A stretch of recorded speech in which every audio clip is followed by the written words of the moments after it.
views and opinions expressed in this podcast by the host and or the guest do not necessarily reflect the views of the host and or Paranormal Buzz Radio and or its sponsors. Use of any material produced by Paranormal Buzz Radio without express written consent is prohibited. Paranormal Buzz Radio will not be held responsible for you holding your knees, crying, and rocking in a corner in a puddle of your own urine, or being beheaded by a group of children in a cornfield. In fact, if you come across a group of children in a cornfield, we promise to make fun of you as you run away screaming in terror. Listener discretion is advised. Welcome, everybody, to The Grave Report with your hosts, Sandy and Russ Wells, from American Ghosthunters, SJ and Russ Wells. Let's get started. Good evening, everyone, and welcome to The Grave Report, Episode 4, with our guests tonight, Steve Bartel and Josiah Henson of Bartel and Henson Paranormal, and tonight we're going to be talking about some really fun paranormal stuff and probably other stuff too. We've been friends with these guys, not in person because we actually haven't got to meet them in person yet, but been friends for a while with them, and so we wanted to bring them on and let them share what they do. So, guys, welcome. I'm so glad you could come here and be with us. Thank you. Thanks, Sandy. Yeah. So why don't you guys, each one of you, talk about who you are and what you do, and then we'll go on from there. Sure. My name's Josiah Henson, and I'm the Henson of Bartel and Henson Paranormal. During the day, I work for a large biomedical firm that I go in and out of large hospital systems and reprocess surgical devices and things like that. And then by evening, I do paranormal tours, and then, I've got a bunch of other hobbies beyond that we can talk about maybe later on in the episode. Sure. And hello, my name is Steve Bartel. I'm the Bartel in Bartel and Henson, and by daytime, I work in engineering in the aerospace industry, working on military jets, components for the military jets. And by night, I also am a paranormal tour guide as well as a paranormal researcher. And also, one thing we forgot to mention is we also do a podcast. Our podcast, we actually have two of them. The Paranormal one is our weekly podcast. And so that's about it for us. That's cool. I didn't know you guys had a podcast. Oh yeah. It's called Paranormal One. It's available on all the platforms.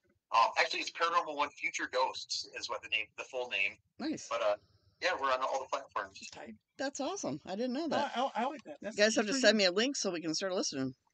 Oh yeah, absolutely. Yeah. We're actually at about 45 episodes or so.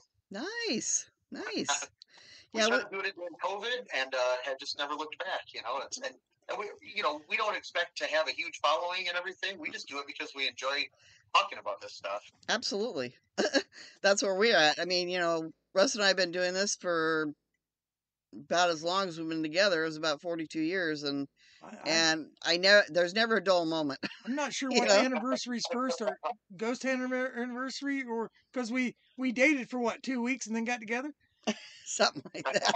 Yeah. Something like that. Oh, it was a whirlwind, boys. Yeah, it was one of those whirlwind things. It stuck. Yeah, it did. So you guys do ghost tours at Conover Square in what town? Oregon, Illinois. Okay. Oregon. All right, cool. So is that like Northern Illinois or? Yes. Okay. Yeah, we're about half hour south of Rockford, in Northern Illinois. Okay. And the Conover Square itself is currently an antique mall, and it has restaurants, salons, all sorts of resale shops. But it originally was built in the late 1800s as a piano factory. Oh, wow. And so it was a piano factory all the way through the mid 1970s, and then they bought it and converted it into all these storefronts, and it's been doing that ever since for about 50 years now. Wow, that's awesome. I at one episode, I can't remember what it was, but I don't know if it was with Dan or you guys were doing. Didn't one of the pianos actually make a chord noise? It's funny that you ask that, because people always ask that if we've ever heard the pianos play when we're doing a ghost tour, and sadly the answer is no. We've never We've never heard a play on their own. Now, sometimes people will be walking through the building and start fiddling with the keys, and Yeah. someone will say, "Hey, we heard a piano," and so, "Oh, that was just us. We were playing around." Sorry. Yeah, I imagine. Okay, so That would be cool. what are some of the other haunted places that you've been in your area or anywhere actually? I guess speaking in our area, there's quite a few different places in just our little town of Oregon. So there's the Roadhouse, which is a restaurant just outside of town. Mm-hmm. That they also do like paranormal get-togethers and dinners and things like that. And it's got a really interesting backstory. I don't know that we have enough time to really get into it today, but it involves a couple of murders that took place in the 1940s. So that's a really known haunted location. And then the library here in town has had some activity that we've investigated. Is the library's right? Or yes, something like that. Or it was built by a famous architect. Yeah. I think. Okay. I can't remember exactly, but yeah. Would the architect be Mr. Carnegie? Oh, it was Carnegie. Yes. Yeah. He was big at building libraries. We actually investigated a place up here that was built by him. Yeah. Oh, cool. Yeah. The guy got around. Yep. Yeah. Wow. Now, didn't you guys go to a Masonic building? Yeah. We started the paranormal tours out of the Freeport Masonic Lodge, which is also the regional center for the Scottish Rite. So the way a Masonic Lodge is set up is most towns have them, but those are more of town-based. Mm-hmm. And then if you want to go to a regional center, that's what that is over in Freeport, where all the different towns come together to kind of get together, do different degrees as a regional area. And that place is gigantic. It's about the size of a city block, and we just had a fantastic events going on there, and a lot of different activities, paranormal activities we took place there, and just a really neat place. We no longer do them, but I think they're still doing them kind of on their own. There was a gentleman there that was pretty involved in it, and he ended up passing away. Oh dear. Very unexpectedly, yeah. So we no longer do them really there. I see. Wow. Oh. So, yeah. Go ahead. Well, I was just going to say that place was amazing. Josiah was talking about the size. They also use it as a community event center, and normally you go and it had a theater in there, a ballroom, 2 giant lodge rooms, all kinds of different areas, and you can go and investigate an entire theater for an entire night or multiple nights. I mean, this place had a bunch of different places all wrapped into the same building. Nice, very nice. That's awesome. I mean, and I heard. Now you guys know Dan Norvell, and we had him on. We interviewed him last week. But Dan's been, we're all friends basically. So, so, he was talking. He has told us about when he went with you guys to, I think it was there, to the Masonic Temple.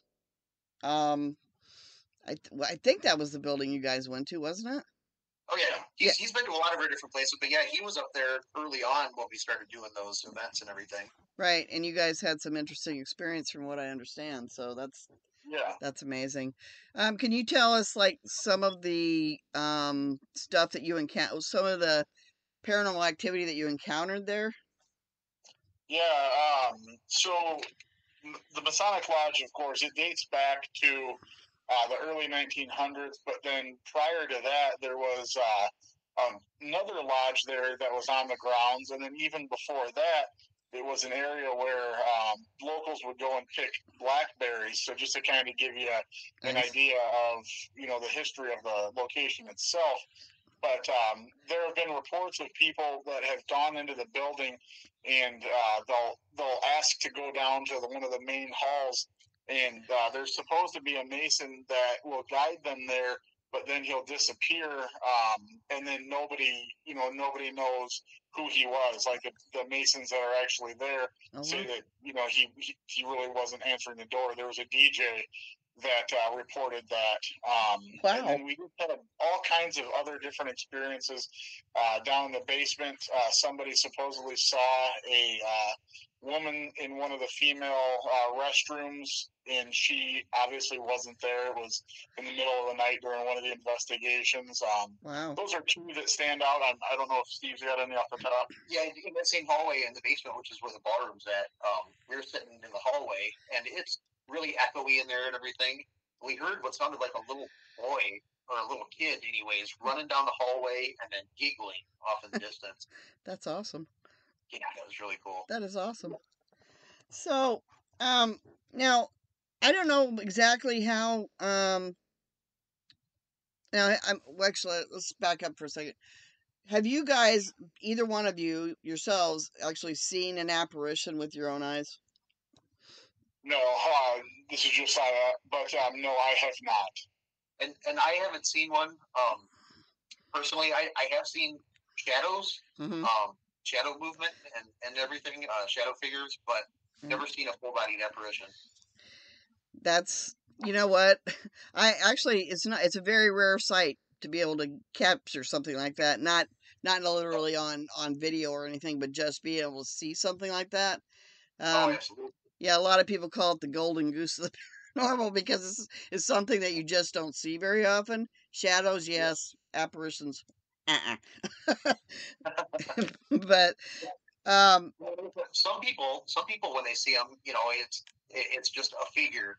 Other people see an actual person plain as day that ends up disappearing and everything. So I just want to see any of them. Yeah. I'd be with anything. I've been lucky, extremely lucky. I don't know why.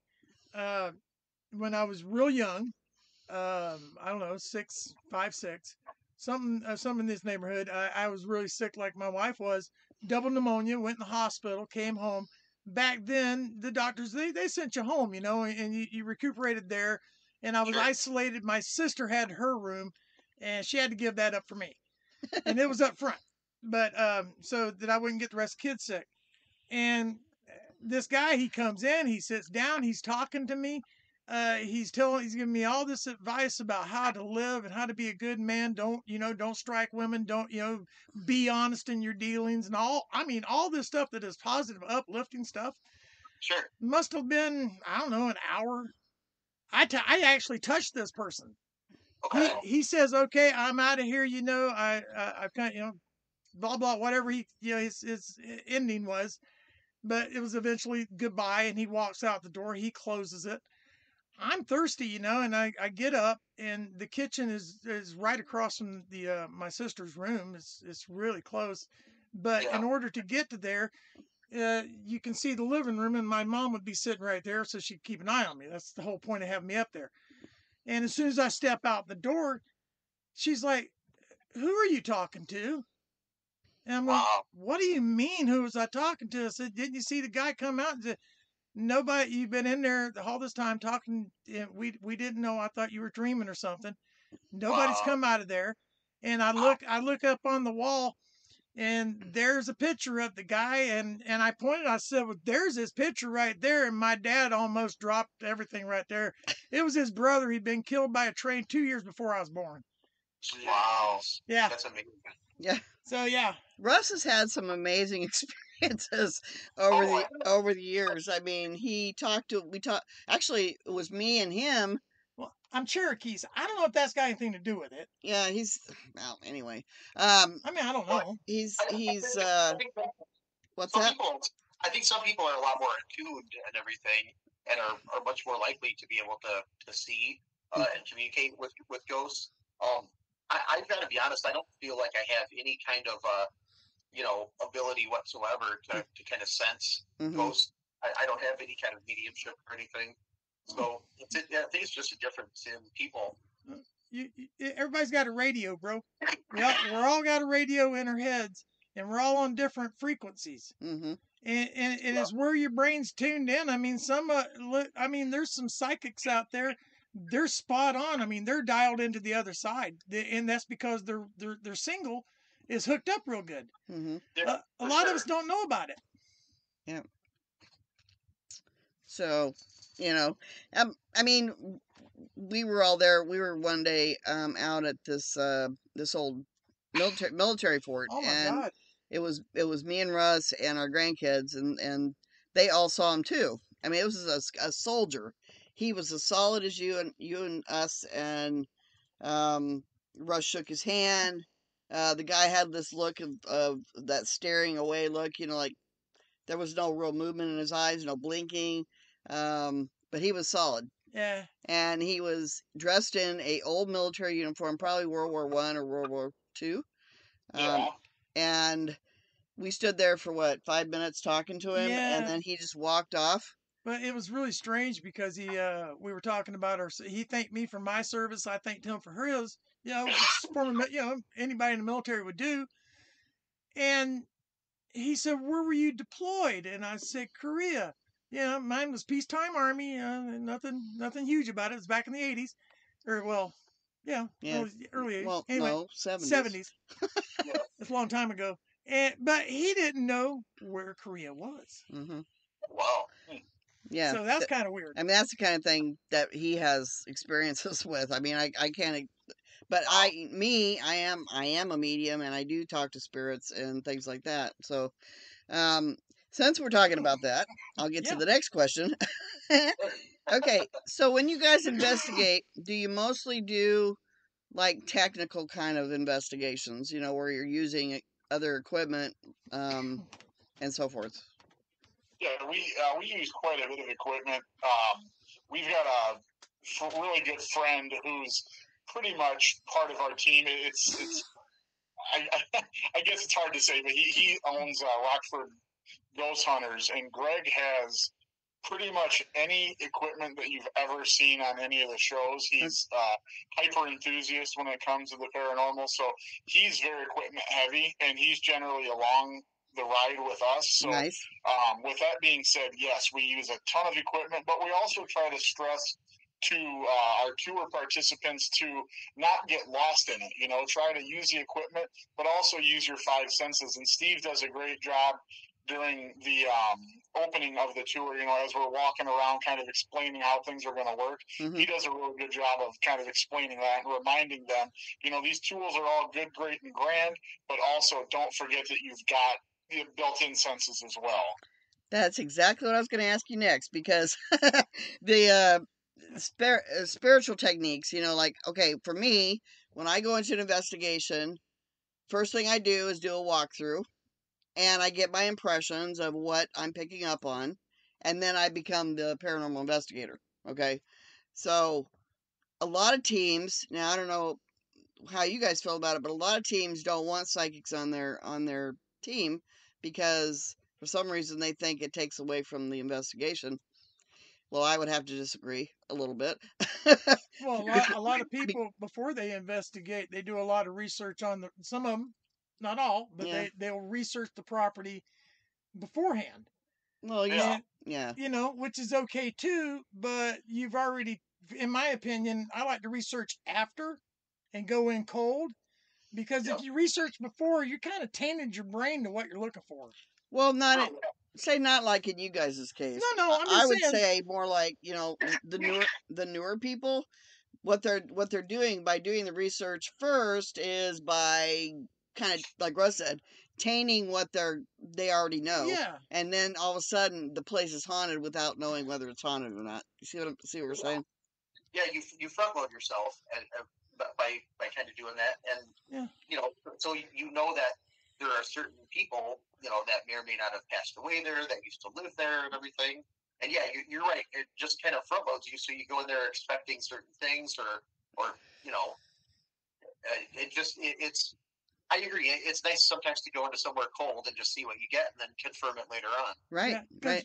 We had this when I was a kid growing up. We had an old house. It was out in the middle of nowhere. It was rumored to be haunted. Yeah. Nobody actually knew. Nobody actually went to the doggone thing because it was as kids, there was this fear factor that there was ghosts in there. Yeah. So there you go. Mm-hmm. Yep. So, what are some of the things like? I mean, how do you approach your investigation? Do you I mean, what is the kind of things that you do during your investigation to try to capture paranormal activity? Well, I guess, so we've got all the scientific things as well as, dowsing rods, as well as using our senses and everything. Good. So I think I'm kind of the opinion that throw as much stuff against the wall as you can and see what sticks.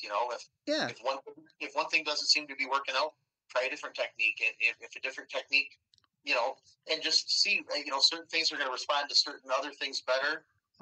Sometimes the equipment will work really well. Sometimes the equipment won't work at all. Right. And you just have to really try a lot of different things. Now, one thing that we never provoke anywhere, whether it's here at Conover Square or just on a fun paid investigation that we go to or anything. But we always try to treat the spirits with as much respect as possible, and just try to let them know that we just want to communicate with them, and that seems to have better results than trying to piss them off. Right. Exactly. Yeah. Exactly. We do also, we really try to keep a recorder at all times, and we're going to be open and honest. We don't always go back and listen to them because there's just so much, and a lot of times we're booked, 2 times, 3 times a month, and we just have a lot of evidence to review. So we also use the burst sessions, and are you guys familiar with those where you record an EVP and then listen to it right on the spot? So instead of having to go back and listen to it later, we actually let the participants hear and try to pick out evidence from that point. Now, that tends to work for us as well. That's good. That's a good way to do it. Yeah. I mean, for us, we use we'll plug in headphones and do the whole real time EVP. Yeah, I've done that quite a few times. Yeah, so it's not only recording it, but we're getting to listen to it in real time while we're walking through the building or whatever. I love to be interactive with folks that aren't experienced, and right. It's in a controlled environment, and it's pretty cool. Right. Yeah. Another thing I like about first sessions is, you find out right away if you may or may not get any kind of responses. But the other side of that coin is, we do so many investigations and have so many going on. We collect a lot of data, and it's real hard to get back and go through all of it in a timely manner. So it's nice to be able to see in real time if you're actually getting responses, or if it's kind of quiet. Absolutely, because then you can respond to what they've said. Exactly. Yeah. Absolutely. And you know who you might be dealing with: a male spirit, a female spirit, a kid. Right. Exactly. Yep. Oh God. Let's see. Well, you guys just saying that you're so busy, sometimes you don't have time to get back to it. Oh, jeez, yeah. Yeah, I understand. I understand that. Because when we were doing our team investigations, we would go back and watch everything, and Russ was in charge of watching the DVR footage, which 6 cameras. 6 hours. Then you take recorders that you got a couple hours there. Mm-hmm. That adds up pretty quick. Yeah, it does. Yeah, you run 4, 6, 8 DVR cameras for any amount of time. Yeah, it's a lot to go back through. Yeah, and I'm as guilty as anyone. But for me, if something happens during the investigation, I can't wait to get back and review that audio or that video. Because something happened and whatever. If it's a slow investigation and nothing really happens, I have a harder time forcing myself to sit down and go through all that evidence. Right. Well, a good thing to do, and we used to do it quite a bit, and we kind of got sloppy during our later years. But when something happened, was taken right down the time real quick. Mm-hmm. Oh yeah.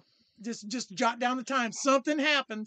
So that you can go back and because everything's time stamped and. Oh yeah, that's a great idea. Yeah.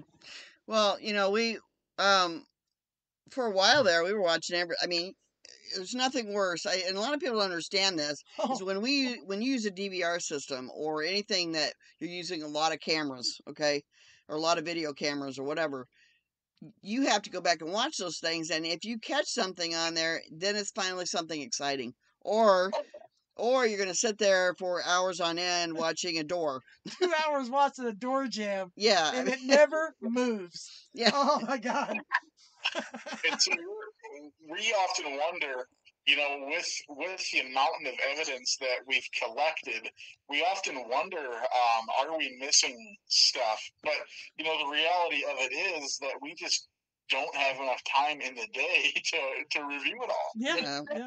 And I've been doing this for a long time, but I really do need to really have someone who's very good at listening to footage or to audio and stuff like that. See if they can kind of coach me, because I can listen to a recording, but I may or may not catch like something whispered or something like in the background. I don't feel like I have my abilities honed to where I can pick out an EVP just like that. Sometimes it might be hidden from me. Right. Well, my suggestion on that was get some what do they call them, sound canceling earphones, Noise reduction, so that you don't hear anything outside of what you're doing. First, okay, and secondly, is to close your eyes and just put yourself into that moment. Thirdly, coffee, lots of coffee. Yeah. I don't drink coffee. You will nod off, I guarantee it. Yeah. I mean, I've caught Russ asleep. Oh yeah, watching. And then I'm sitting there going, when did I fall? Oh my God, that's 3 hours long. Yeah. Where did I fall asleep at? Yeah. Yeah, it's a lot of people in the public does not realize just what we have to go through to present to them what we captured. Yeah. Yeah, absolutely. Yeah, it's not something that you go running into a building, play the recorder for 20 minutes and come back out. It doesn't work that way. It's usually for hours on end. No, Yeah. You've never gotten to see a ghost. What would be the most or interesting thing that's happened to you so far? Yeah. Josiah speaking again. So personally, I've had some experiences growing up that were just completely out of this world. Just to kind of condense it down, whatever this thing was mimicking our family's voices. Oh, and wow. like I tell everybody, I've pretty much got it scripted how I can tell the story. I don't want to get into it now; it's a little too deep. But if it were just happening to like one of us, I think we'd all kind of think like maybe that person is going a little crazy type thing. But it was happening to every one of us, so we all confirmed that we were hearing this thing that would mimic our voices, and not only our voices, but even like sounds of vehicles, like a sound of a car. Yes. You get pretty used to that, and it would mimic the sounds of vehicles and things like that. So personally, that was one of the more substantial things I've experienced. Kind of as a whole, as a team, Steve, Greg, and Alan and I all went down to Missouri State Penitentiary. Oh, wow. Yeah, and we had a very interesting experience there with it almost sounded like somebody was taking a can and rattling them along the bars. And Steve went to see if he could figure out what had happened. And, there wasn't any power. There wasn't any sort of mechanicals attached to this building. It had all been shut off years and years ago. So that was pretty substantial. We never did get to the bottom of what it was. And Greg also felt like he saw some red eyes in that building. Totally different animal. That Yes. whole entire place was much different than anything I've ever experienced in my life. Yes. Yes. Prisons are a whole new animal. You're totally right.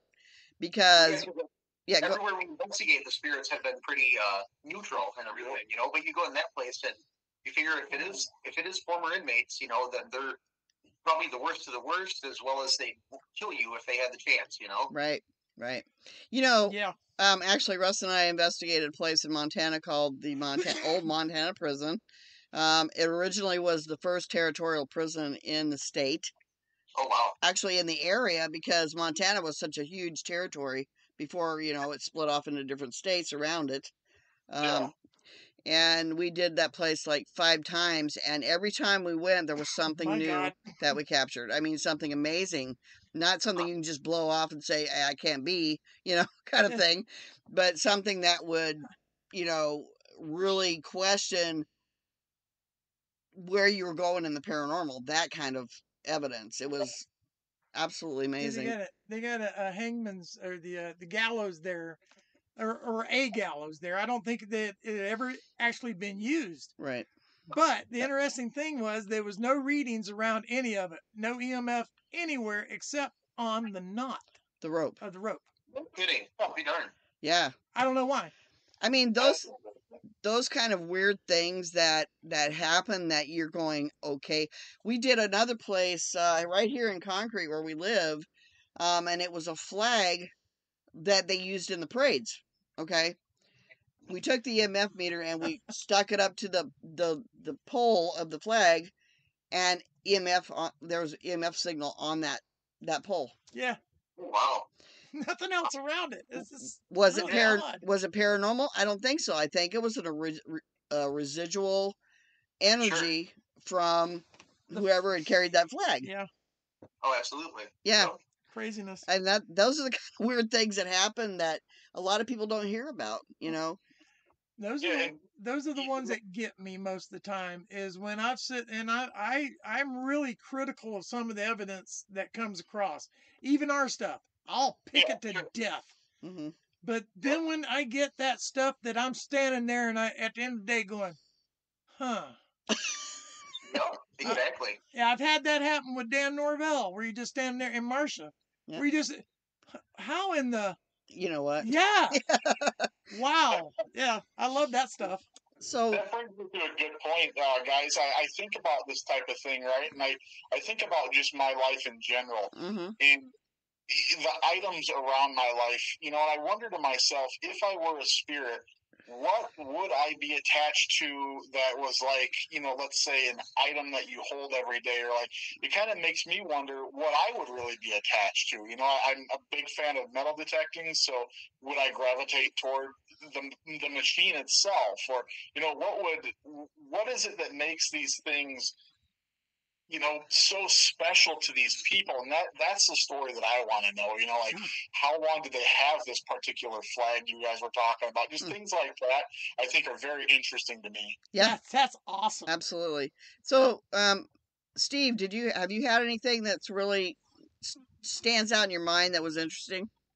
I think there's probably two things. One of them, and I usually tell the whole story, but just to keep it brief, up here in the attic of Conover one night on a tour, we had staples that were thrown around the room, as well as little rocks or pieces of plaster. Right. They were thrown in different places around the room. They were thrown at us from the backside of the room where no one was at. That was pretty substantial. Yeah. I think the other one was, it was Halloween night 2 years ago.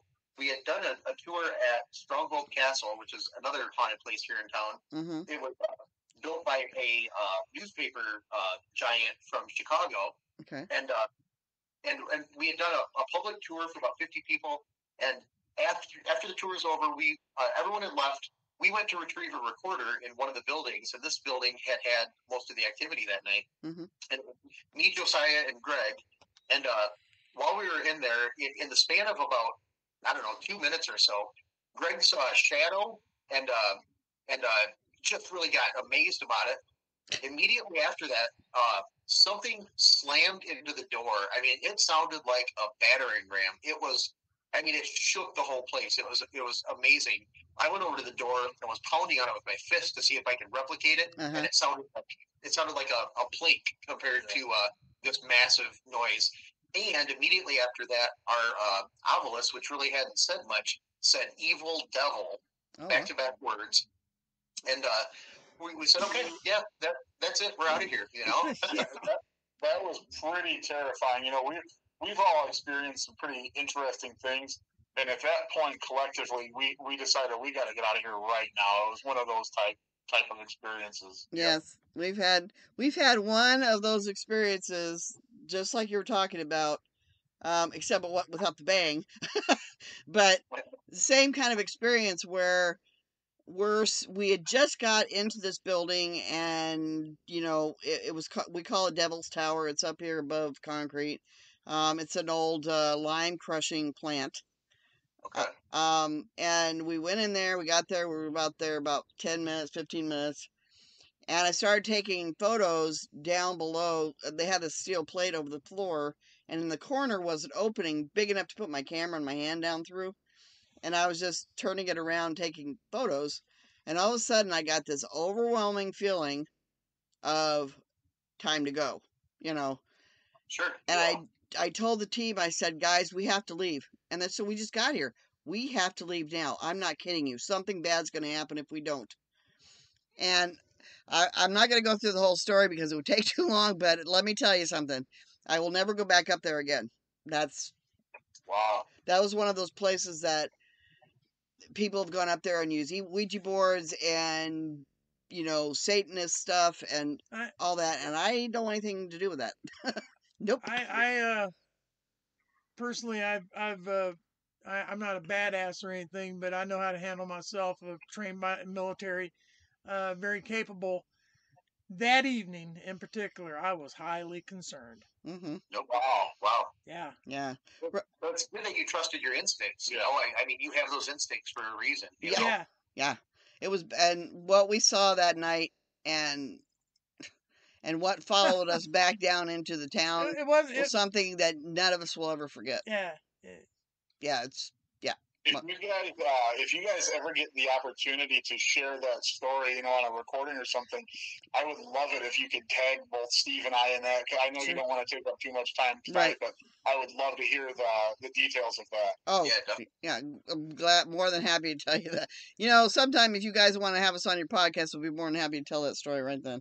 Yeah, we don't do a ton of interview. We're more just like we pick topics and then talk about topics, but we are talking about branching off and doing more interviews and stuff like that. So absolutely, yes. Yes. See, the red eyes. Yeah. Are relative to the story that you were talking about earlier. Yeah. It caught my attention right away. At least 7 foot tall, red eyes. I'll leave it there. And let's put it this way: a shape-shifting event. Yeah. Wow. Yeah. It's one of those stories that you'll always remember all your life after you've experienced, because it's one of those things. It's kind of like you guys will never forget that big bang, that we need to get out of here kind of that feeling. Yeah, it's something you never forget, and that makes sense. That fight or flight, Yeah, exactly.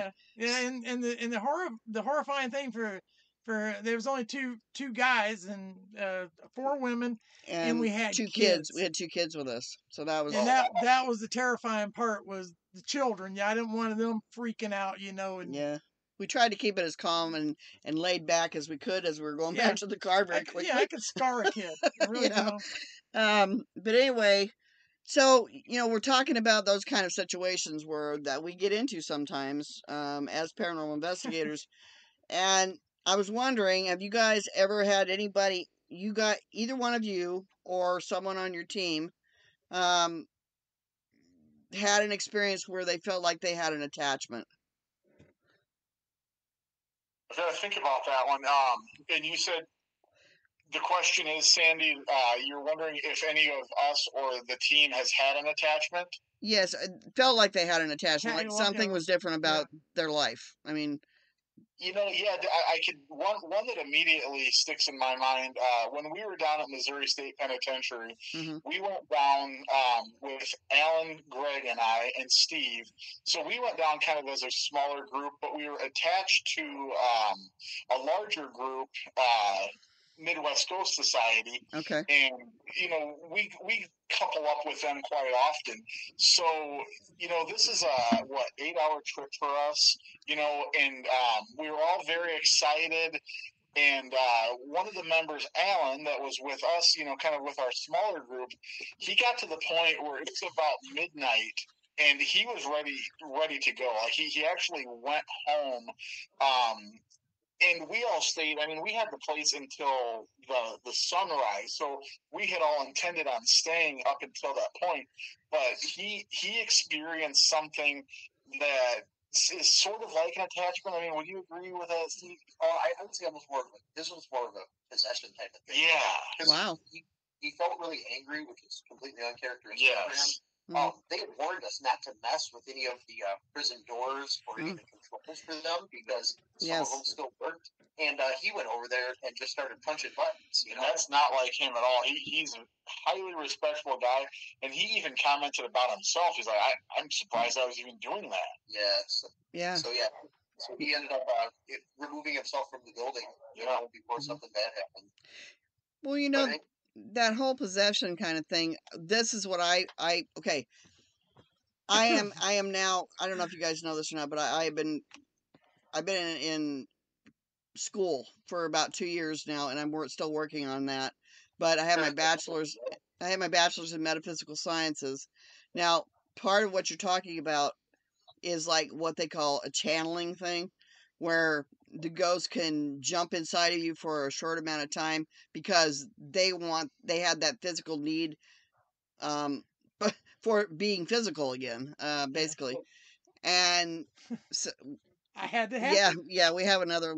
We'll have to tell you that story later, but that kind of things happened to me when we were doing an EVP session. My team partner, she was telling me that when I was asking questions for the EVP session, she said, Sandy, she said, your name changed, your characteristics, like the way that your persona changed and everything, and it lasted for like 2 or 3 minutes, and then it was gone.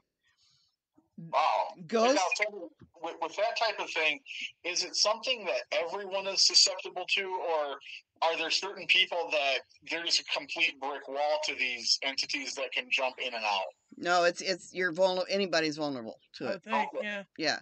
That's why, like you were talking about your friend who it's totally uncharacteristic of him. That's because that's a whole new soul jumping into a body that's already got a soul in it. They just kind of takes it over, for a moment or two, and then has to leave because the living spirit within a person would kick that other soul out. Okay. Yeah. I don't think they can stay. Yeah, I mean, I'm currently working on my master's in metaphysical sciences, and then I'm going to get my doctorate. Oh, great. Nice. And then I'll be Mr. Dr. Sandy Wells. You know what I'm saying? Yeah, he keeps saying that, but I've done all the work. Shoot. I ain't got no problem. Well, it was like the other day I was working on a course for astral projection, which is so, and there's a lot more than people realize about it. I didn't even realize, until I learned about it. So yeah, it's a whole thing. But that channeling thing can get a little tricky because lots of people say, "Oh, they're upset, they're possessed." No, they're not possessed. They're just being channeled. Hitchhikers. So yeah, kind of like a hitchhiker, and they're using that energy to, do what they want for the minimalist time because it's real quick. This is really insane, crazy. We're in Virginia City. Yeah. We're at the graveyard. There was like 3 outlaws that were buried outside five that were outside the graveyard, and a couple of prostitutes. Yeah. Unfortunately. Yeah.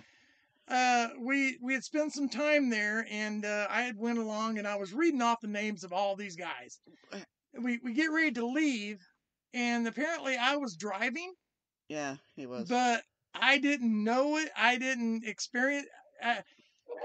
I didn't even. We were driving along. She tells me that what. Tell you what, we will. You know what? We'll talk. Yeah. About this because it's a very weird story, and it's so true that I can't even express it. Yeah, right now. It's so weird. Yeah, but it's a very one of those weird channeling whole experience things. Yeah, but with a rubber band attached to it. So crazy. Do you guys have any hopes or kind of like a bucket list of places that you would like to go? Yeah.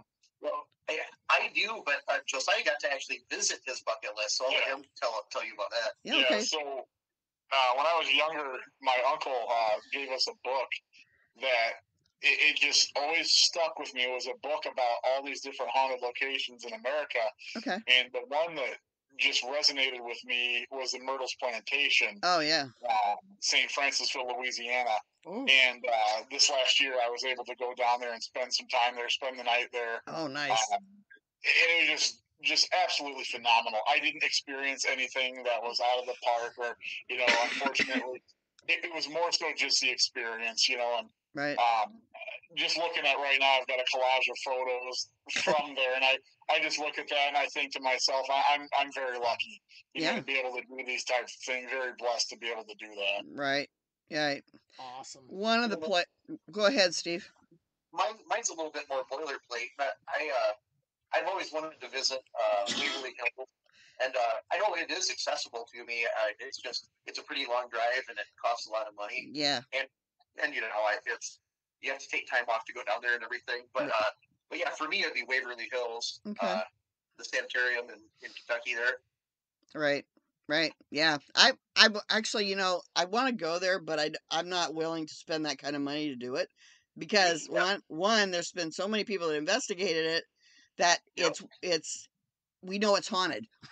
So, me and Russ have always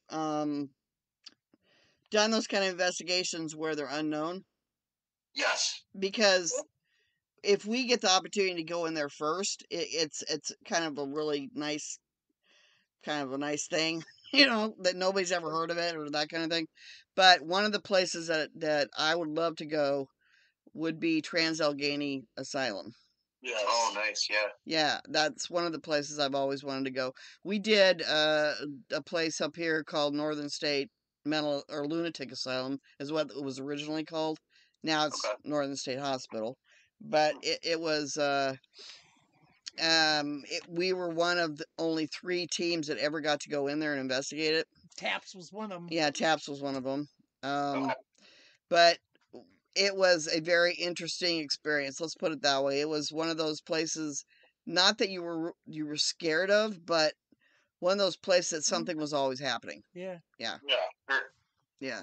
And we went in there with 25 people. This place is the building that we investigated. There was so many more, but we got to do this one building. It was the original hospital building. Okay. It's 120,000 square feet on each floor. Each level. Each level. That's what I'm saying. 4 levels high.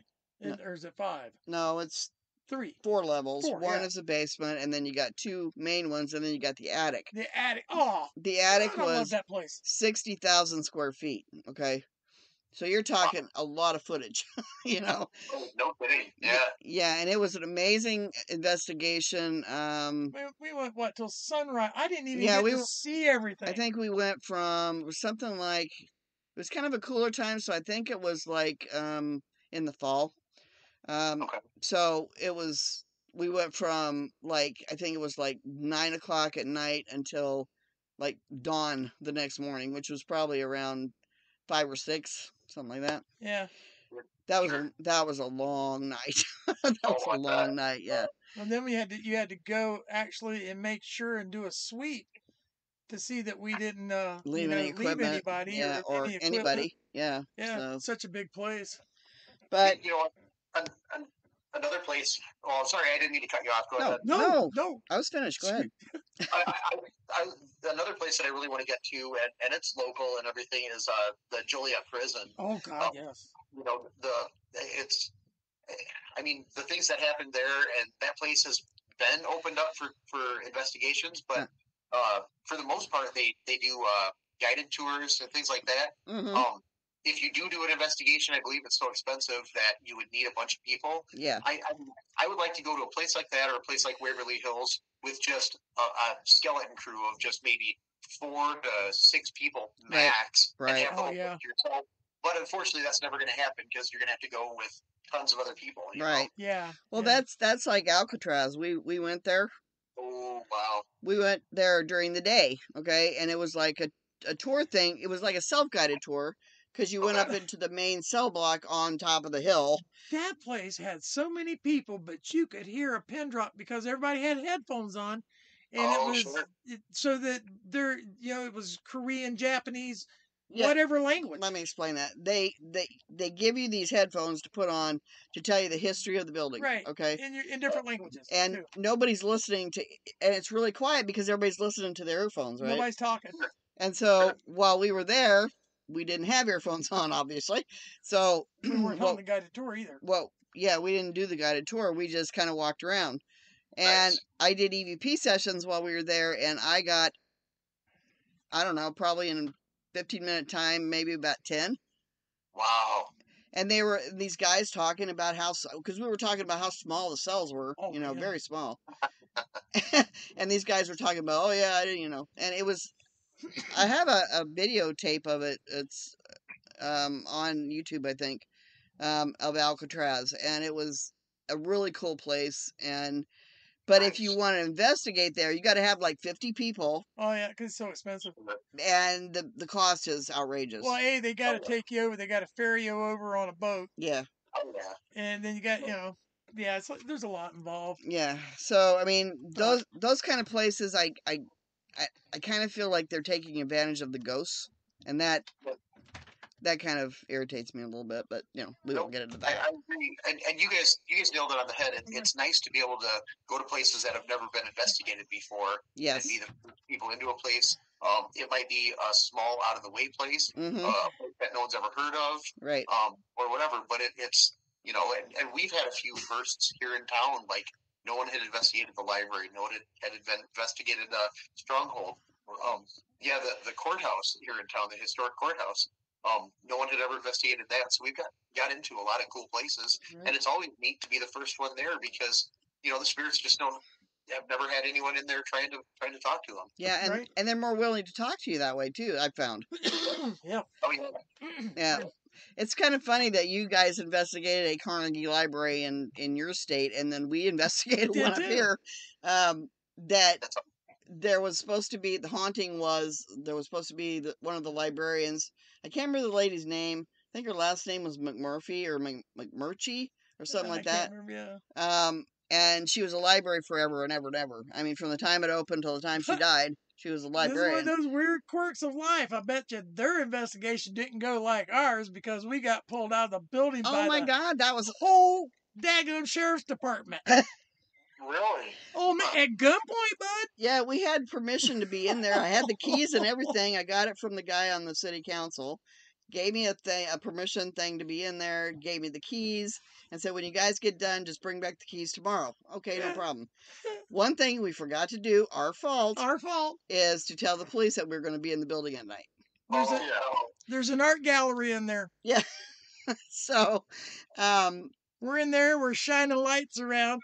One of our ghost hunting partners, he's being a smart butt. He goes, "Hey Russ, somebody's looking for you. Go to the front door." I come just cattling along here, and all of a sudden it's, "Put your hands up, freeze." I'm saying, oh my God, it's a whole cop force. Yeah, there was cops everywhere. Outside with dogs, no less. It was pouring rain. They wanted us to drop our equipment. I told them, I'm sorry, I'm not dropping my equipment. This is a $400 camera. Kiss my ass. Ain't happening. And the funny thing was, dude, we had coats that match. Yeah. Like with our investigation stuff on the back of our coat. Paranormal right on it. Yeah, it says paranormal on it. I mean, and I got put in handcuffs. Yeah. Wow. Holy cow. Just her. Because I had the keys. Oh no.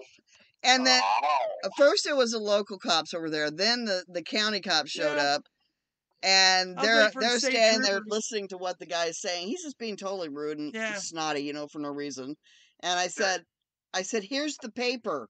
I said, look at it. We have permission to be here, And the county cop saying, dude, look at they've got coats. They've got equipment. Yeah. They're hunting for ghosts. Can we go now? He even told the guy, says, I got a hot cup of coffee right over here for you. Let's get out of here. Yeah. Yeah. Yeah, it sounds like that was abuse of power. It sounds like they probably should have handled it differently.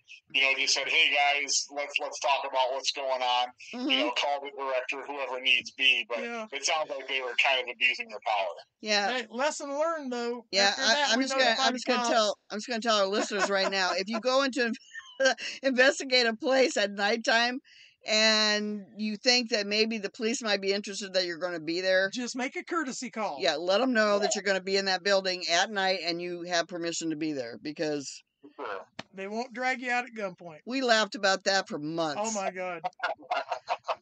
Married to a felon, a would-be felon. I'd never had handcuffs on my wrists in my life. No. I mean, I'd never even gotten a speeding ticket. But you know what? The paranormal is one of those situations. I gotta ask you guys this because I want to ask every guest that we have. Where do you see the paranormal? You know, because we got all this entertainment stuff going on now, and everybody like focuses on that, and they don't focus on the people that really know what they're talking about.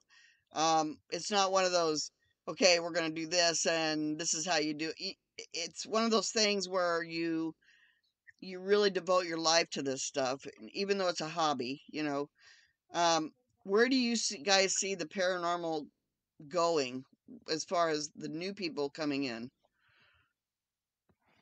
You know, that's a great question. I think that there's going to be some progression in techniques, which I think is desperately needed. Yes. I find myself often, and by no means am I like getting bored with it, but I find myself feeling like some of the techniques are a bit stale, and we've got a huge amount of growth to do. And I think a lot of it's just putting our heads together and figuring out different methods and things like that. So my hope is that there's growth in the field. That's kind of where I'm at with it. You know, I'd like to see it brought more into the mainstream instead of being considered a pseudoscience. Yes. And I mean, I know there's people that are working on it and stuff, but I'd like to see. Right now everyone's just trying to capture something that'll get them famous, or get them recognized, not necessarily famous. Right. But everyone just goes out, it seems like, and we're guilty of this as well, and most people are, just trying to capture something that is going to confirm, for us that we're actually seeing something paranormal, but also something that could potentially go viral and everything. Right. And all the shows on TV, that seems to be their MO. So I'd like to see a lot more repeatable, experimental, stuff, and I'd like to see it dragged into the mainstream and get recognized as a legitimate science. Right. Absolutely. Well, as paranormal investigators, it is basically our job to try and figure out new theories or new possibilities that we could use. Like in the metaphysical sciences, there's a lot of difference between what we do and what a spiritual approach would be. And I have one experiment that I want to do, but I need to do it with people that I really trust because it's going to be kind of intense. And sure. I don't want to talk about it here on the podcast, but maybe we can talk about it. Like if we come back there, I would like to do it with you guys. Oh, that'd be awesome. And yeah, go ahead. Oh, I was just going to say maybe Conover would be the perfect place for it too, Yeah, exactly. Because I definitely want to come back there and investigate that place.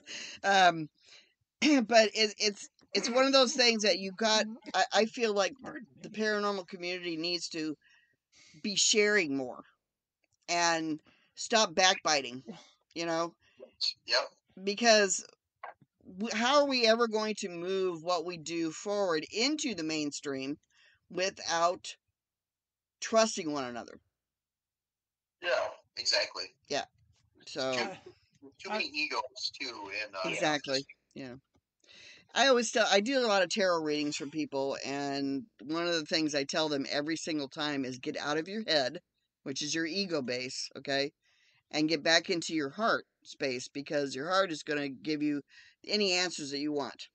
Your head is going to be questioning and doubting things, and the whole popularity thing that's been plaguing us since Ghosthunters came first on the scene, Yep, that's very wise. Yeah, because when Wes and we did it 20 years before anybody, before teams came on the scene, or not teams in generally, but even before the Warrens started making movies. I mean, yeah, pretty much. But they were working on it. They long were time before us. But yeah, and like Hans Holzer, he's been doing it. He did it forever. That's our learning grounds as well. And so we based our stuff off of them, just not the demonic stuff, because that's a whole nother story we could get into that another I don't time. Deal with. But but anyway, so yeah, I think that if we could I still want to do a paranormal summit, okay, where the minds come together. There's nobody speaking. We're sitting at a big round table or whatever, and we're talking about different things and getting past the ego, like you were just mentioning. Yep, So, absolutely. yeah. Something that I've dreamed of, and I wouldn't be able to spearhead this myself right now, just because I've got so much going on. But Right. I've often thought how wonderful it would be if there was a singular point, such as like a website, for example, where all these teams from across America, or you could have it even globally, but where they would present evidence and it would be judged by a panel, and the panel would then identify where it would fall as far as categorically. So would it be something that's like a class A all the way down to something that was maybe not not nearly as understood, and really kind of get to the point where the evidence is in a singular spot where we're really weeding out some of the stuff that's just indiscernible, maybe just doesn't quite make sense, and then all the way up to the stuff that's like almost undeniable, and kind of focus on the undeniables and figure out what their methods were. Are there similarities in their methods, things like that. I think that would be super cool. That's awesome. I love that idea. I love that idea. The part about that is you can take the stuff that isn't good, that we know there's something tainted with it, something's off, and you can teach from that as well. Yeah. Yeah, for sure. The fakery stuff that we sometimes see on because it's the unfortunate internet. it happens. Yeah, it does. Yes. Yep. Absolutely. Yeah. You guys are so awesome. I'm so happy that we had you on the show. I know we did a lot of talking too, and I apologize for that, but it's so fun to share with people in the paranormal your own experiences, because we can match up so much about the type of experiences we have, the things that we do, how we approach, the whole gambit of what paranormal investigating is all about, and yep, absolutely. Yeah, so you guys, I definitely have to have you back on again, because we have so much more we can talk about. So absolutely, and you guys are so relatable. I mean, a lot of our experiences mirror your experiences and everything, and that's what's great about being able to talk about this with like-minded people. Yes. And exactly. You guys keep up the great work with your Conover tours. I can't wait to take one. I mean, gives me a chance to hear the history and, feel what I feel while I'm there, and then maybe investigate afterwards or something. Yeah. So definitely can't wait till you guys come back to Illinois again. Yeah, we will be there. plan on it if we ever can get the darn car, which we will. We will. But it takes time, Yeah, money's been really tight for everybody. So, yeah. Yep, understood. And I would like to, I know I mentioned it earlier, but I would like to hear about your experience a little bit more in depth if you ever get the chance to record that or something. Yeah. Well, if you guys ever have us on your podcast, I'll be more than happy to tell it to you guys. So, awesome. Yeah. Because we haven't even touched the giant rabbit yet. Yeah, we haven't talked about the giant rabbit. That's a whole cryptid thing. That's a whole nother thing. So anyway, you guys have a great night. Thanks so much for being on our you guys are awesome. podcast. We appreciate it, and keep up the good work. Yeah, stay in touch, okay? Definitely. Thank you so much for having us. We All really right. appreciate it. Bye, guys. Take care. Bye, guys. Thank you. So awesome. That was an awesome show. Steve and Josiah are great guys, and I can't wait until we get to actually meet them in person. Hopefully either this year or next year, we hope. But you guys have a great night. Thanks for coming and listening, and we will be back next Wednesday with, I don't know who yet. I haven't picked anybody yet. Well, so we'll just have to do it, we'll figure it out. But this actual broadcast will be on the air next Wednesday, and then the following week we'll have somebody new. So you guys have a great night, and we'll talk to you soon. Bye.